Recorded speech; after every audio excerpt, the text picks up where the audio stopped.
talking about one thing and another, and they found out that we have a reunion. They found out that we have like a yearly booklet that comes out. It's called the Halbert.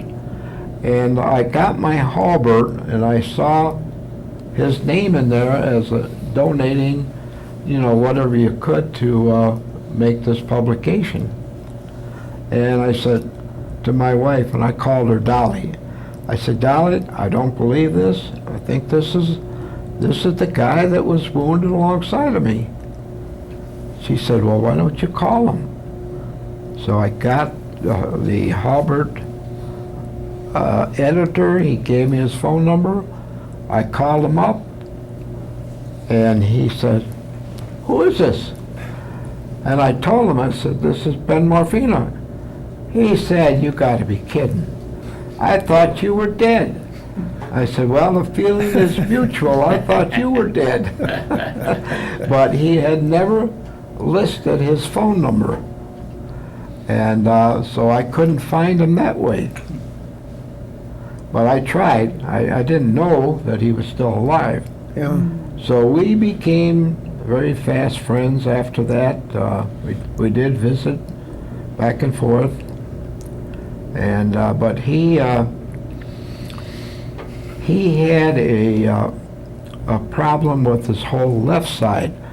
My right side was the problem for me, and he also somehow or another got shrapnel in his eyes. He had little specks in his eyes, and to this day I believe they're still trying to get some compensation for him, but he has now passed away. And I don't know where that compensation left. I would think that his wife would be eligible for it. And in all these years, he suffered along with his other injuries, the shrapnel, the little specks in his eyes, and he had the VA doctor tell him that. And from that, he went to see a private doctor. And he said, there's nothing we can do about, taking it out of there.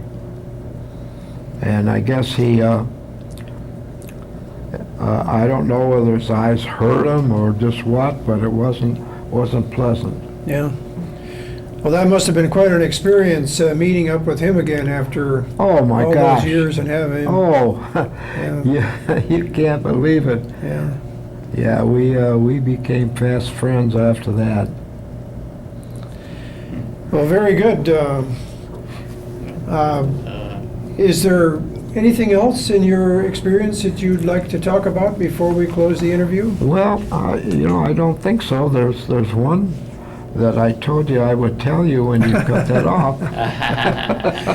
Well, is there one thing that's happened to you or that you have accomplished in your life so far that you would be the most proud of?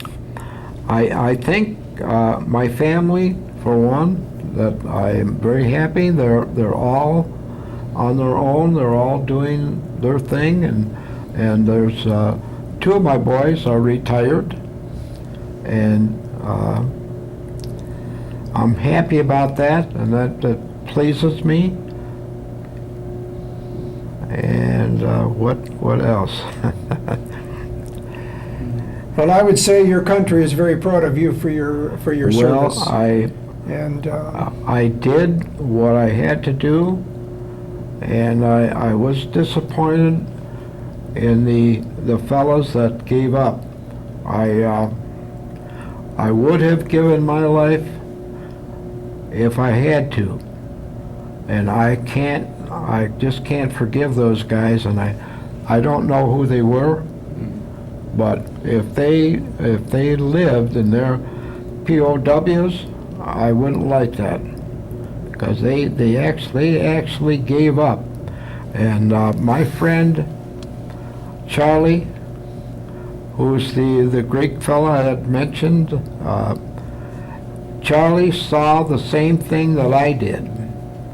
So this is not something we made up.